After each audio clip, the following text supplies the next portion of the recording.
آنکھیں کبھی دیکھی نہ وہ چہرہ نظر آیا، اے راحت جاں اور تجھے کیا نظر آیا، تصویر بنائی تھی خیالوں میں کسی کی، آیا مجھے جب ہوش تو تجھ سا نظر آیا۔ کیا کہنے، مشق سخن اور ساتھ ساتھ مطالعہ جو ہے، یہ دونوں چیزیں بہت ضروری ہے کہ آپ لکھتے بھی رہے، پڑھتے بھی رہے، تاکہ وقت کے ساتھ ساتھ شاعری میں خود بخود جو ہے بہتری بھی آئے گی اور آپ جو ہے ایک معیار اپنا بنانے میں کامیاب ہو سکتے ہیں۔ ملتے کہاں سے ہم نے تو دیکھا نہیں اسے، 2 3 4 سال نہیں 12 سال سے۔ کیا کہنے، بڑی نوازش۔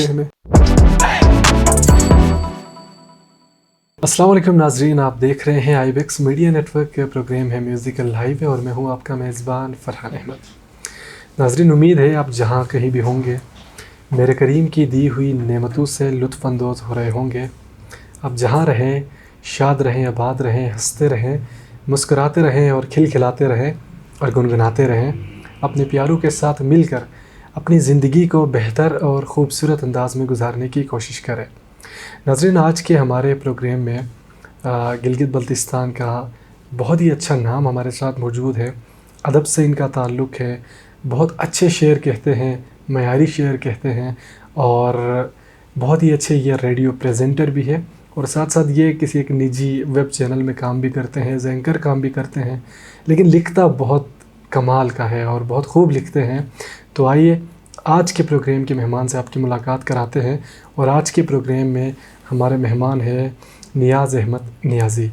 نیاز صاحب، خوش آمدید کہیں گے آئی بیکس میڈیا نیٹورک کے اسٹوڈیو میں۔ بہت شکریہ فرحان بھائی، سب سے پہلے آپ کا تہہ دل سے شکریہ ادا کرتا ہوں، اور ساتھ ساتھ آئی بیکس میڈیا نیٹورک کی پوری ٹیم کا میں مشکور ہوں کہ آپ نے یہاں جو ہے نا مجھے دعوت دی، بہت شکریہ۔ بہت شکریہ نیاز محمد نیازی صاحب۔ یہ بتائیے کہ بہت سارے کام ایک ساتھ کرنا مشکل نہیں ہوتا؟ آپ بہت اچھے ٹیچر بھی ہیں، میں یہ بتانا بھول گیا شروع میں کہ آپ بہت اچھے ٹیچر بھی ہیں، ٹیچنگ بھی آپ کرتے ہیں، ریڈیو کے ساتھ بھی آپ منسلک ہیں، ویب چینل کے ساتھ بھی منسلک ہیں، اور ساتھ ساتھ آپ لکھتے بھی ہیں، مختلف مشاعروں میں آپ جاتے ہیں، تو مشکل نہیں ہوتا ہے بہت سارے کام ایک ساتھ کرنا؟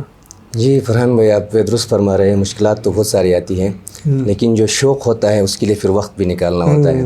جو آپ کا شوق ہے، جس طرح ہم لکھتے رہتے ہیں اور ساتھ ساتھ جتنی بھی ذمہ داریاں ہیں ان کو بھی نبھانا ہوتا ہے، پھر اپنا جو شوق ہے اس کے لیے بھی وقت دینا ہوتا ہے۔ بہرحال مشکلات تو آ جاتی ہیں، لیکن ان کو جو ہے نا اسی طرح آگے لے کے جانا، پھر جو ہے ان تمام امور کو دیکھنا، یہ جو ہے وقت نکل جاتا ہے کسی نہ کسی طریقے سے۔ بالکل صحیح ہے۔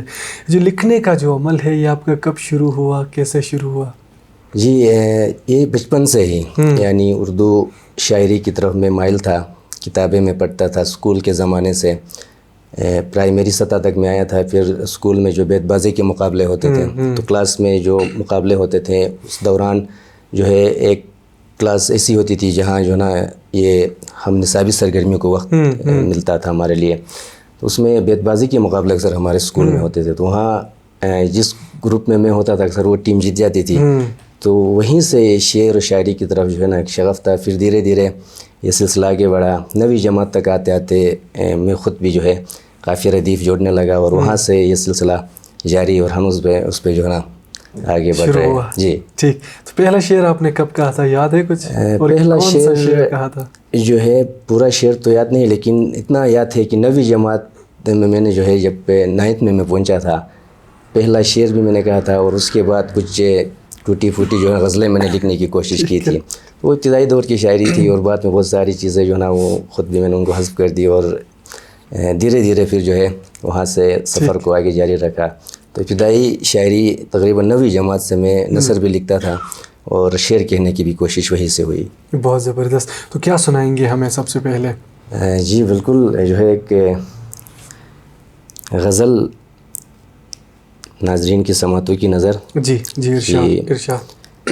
ہے وہ بھی ناشناس یہاں میرے حال سے، ہے وہ بھی ناشناس یہاں میرے حال سے، اور ہم ہیں چکنچور اسی کے خیال سے، کیا کہنے، اور ہم ہیں چکنچور اسی کے خیال سے، ملتے کہاں سے ہم نے تو دیکھا نہیں اسے، ملتے کہاں سے ہم نے تو دیکھا نہیں اسے، 2 3 4 سال نہیں 12 سال سے۔ کیا کہنے، بڑی نوازش، بہت شکریہ۔ بہت اعلیٰ۔ ملتے کہاں سے ہم نے تو دیکھا نہیں اسے، 2 3 4 سال نہیں 12 سال سے، میں جب بھی روٹتا ہوں منایا ہے اس طرح، میں جب بھی روٹتا ہوں منایا ہے اس طرح، انداز ہے پرانا مگر اور چال سے. کیا کہنے. انداز ہے پرانا مگر اور چال سے، وہ بھی نہ چاہتا ہے کہ میں اڑنا سیکھ لوں. وہ بھی نہ چاہتا ہے کہ میں اڑنا سیکھ لوں. میں بھی یہ چاہوں نکلوں نہ دل بھر کے جال سے. میں بھی یہ چاہوں نکلوں نہ دل بھر کے جال سے. اور یہ آخری شعر ہے کہ مجھ کو عزیز ہے میرا خستہ مکان ہی. مجھ کو عزیز ہے میرا خستہ مکان ہی، وہ محل جو بنایا ہے چوری کے مال سے. کیا کہنے. مجھ کو عزیز ہے میرا خستہ مکان ہی، وہ محل جو بنایا ہے چوری کے مال سے. ہے وہ بھی ناشناس یہاں میرے حال سے، اور ہم ہیں چکنچور اسی کے خیال سے. کیا کہنے. کیا کہنے. بڑی نوازش. بہت اعلیٰ، بہت خوبصورت آپ لکھتے ہیں، بہت معیاری آپ لکھتے ہیں. لکھنے کے لیے کہتے ہیں کہ بندے کا پڑھا لکھا ہونا ضروری نہیں ہے، لیکن پڑھا لکھا بندہ لکھے اور کوئی ان پڑھ بندہ لکھے، کیا فرق ہے دونوں میں؟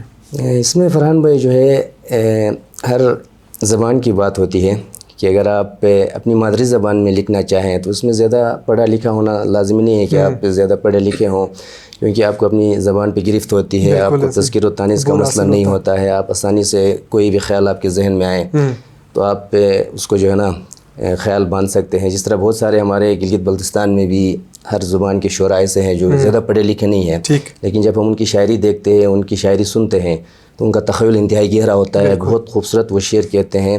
تو اسی طرح جو دوسری زبانیں ہیں جس طرح اردو ہے، فارسی ہے، انگریزی اور دیگر جو زبانیں ہیں، وہاں جو ہے نا پڑھا لکھا جو بندہ ہے وہ کچھ ان چیزوں کو سمجھ سکتا ہے، شاعری کو جو ہے نا بہتر طریقے سے مطالعے کے بعد ذخیرہ الفاظ میں وہ اضافہ کر سکتا ہے، وہ ایک اچھا جو ہے خیال اپنے لیے بنا سکتا ہے، تخیل میں گہرائی آ سکتی ہے. تو دیگر جو زبانیں ہیں ان کے لیے پڑھا لکھا ہونا، مطالعہ آپ کا بہت ضروری ہوتا ہے، کیونکہ آپ نئی نئی چیزیں سیکھتے ہیں، ادبی اصطلاحات سے آپ کو واقفیت ہوتی ہے. باقی جو مادری زبان جس بندے کا ہے وہ اپنی زبان میں ماہر ہوتا ہے، اس کے لیے کوئی مسئلہ نہیں ہے. اگر وہ خداداد صلاحیت رکھتا ہے، پیدائشی شاعر ہے، تو آرام سے بہترین خیال وہ باندھ سکتا ہے. صحیح. آپ نے نہ کہ صرف گلگت بلتستان بلکہ نیشنل لیول پر جا کر بھی مشاعرے اٹینڈ کیے ہیں، ان شعراء کے ساتھ بھی بیٹھے ہیں، تو وہاں کا تھوڑا سا اپنا ایکسپیرینس بتائیے. جی بالکل. کراچی میں جب میں زیر تعلیم تھا، کراچی یونیورسٹی میں پڑھتا تھا، تو وہاں کا ادبی منظرنامہ ذرا مختلف ہے گلگت بلتستان سے، کیونکہ اہل زبان وہاں ہوتے ہیں، اور ساتھ ساتھ کراچی میں جو ایک ادبی تنظیم تھی، آزاد خیال ادبی فورم، مرحوم سرور جاوید صاحب، بہت بڑا نام تھا، وہ سرپرست اعلیٰ تھے، ترقی پسند شاعر تھے. تو ان کے پروگراموں میں جانے کا اتفاق ہوتا تھا. مہینے میں 2 مرتبہ وہ مشاعرہ کرتے تھے، کبھی تنقیدی نشست ہوتی تھی، کبھی جو ہے کسی نثری کسی صنف پہ، افسانے پہ، ناول پہ بات ہوتی تھی، تو وہاں جانے کا اتفاق ہوتا تھا. اور وہاں کراچی کے تقریباً تمام بڑے شعراء آتے تھے، ان کے ساتھ مشاعرہ پڑھنے کا بھی اتفاق ہوا، ان کی باتیں سنی، بہت کچھ سیکھنے کو بھی ملا. ساتھ ساتھ arts council of Pakistan Karachi میں ہے، وہاں پہ اکثر پروگرام ہوتے ہیں، ادبی اردو کانفرنس سمیت بین الاقوامی پروگرام وہاں ہوتے ہیں. ادھر جتنے بھی اردو کے بڑے لکھاری ہیں، نامور لکھاری، بین الاقوامی سطح کے اور ملکی سطح کے، وہ وہاں آتے ہیں، ان کو سننے کا جو ہے اتفاق ہوا، تو وہاں سے بہت کچھ سیکھنے کو ملا. تو وہاں ان کا ایک اپنا جو ہے انداز ہوتا ہے، ان کے پاس وسائل بھی ہوتے ہیں، وہ جو ہے اس روایت کو آگے لے کے اب تک جا رہے ہیں. تو ماحول ذرا مختلف ہے. ہمارے یہاں کچھ مسائل ہیں، یہاں بھی شعراء کی کوئی کمی نہیں ہے، ایک سے ایک اچھا شاعر آپ کو ملے گا، ایک سے ایک اچھا نثر نگار یہاں ہے. پھر فنکاروں کی بات کریں تو یہاں مقامی جو زبانیں ہیں ان میں بہت اچھے فنکار بھی ہیں، لیکن کچھ وسائل اور جو سرکاری طور پہ سرپرستی نہ ہونے کی وجہ سے، جس طرح شہر میں ان کے پاس فورم سے تنظیمیں ہیں. اب اسلام آباد ہی کی مثال لے لیں، اسلام آباد زیادہ دور بھی نہیں ہے کہ وہاں اکادمی ادبیات بہت اچھا کام کرتا ہے. پھر جو ہے ادارہ فروغ اردو ہے، نیشنل بک فاؤنڈیشن ہے، اسی طرح مجلس ترقی ادب لاہور ہے. ان تمام اداروں کا وہاں جو ہے اثر ہوتا ہے، وہ اس حساب سے پروگرام بھی منعقد کرتے ہیں. ادیب کے لیے وہاں وسائل ہوتے ہیں، ممبرشپ ان کو وہ دیتے ہیں، ہر لحاظ سے وہ جو ہے نا ان کا خیال رکھتے ہیں. تو وہ سہولیات اگر ادھر بھی ہوں تو یہاں بھی ایسا منظر بن سکتا ہے، ماحول بن سکتا ہے. بالکل زبردست. چلے اس کے لیے تو پھر گورنمنٹ کو چاہیے کچھ اقدامات کریں. جی بہت ضروری ہے. لیکن بدقسمتی سے ہماری جو گورنمنٹ ہے یہ ادب کی طرف ان کا دھیان بہت کم ہے، نہ ہونے کے برابر ہے. بہت کم، بالکل نہ ہونے کے برابر ہے. اور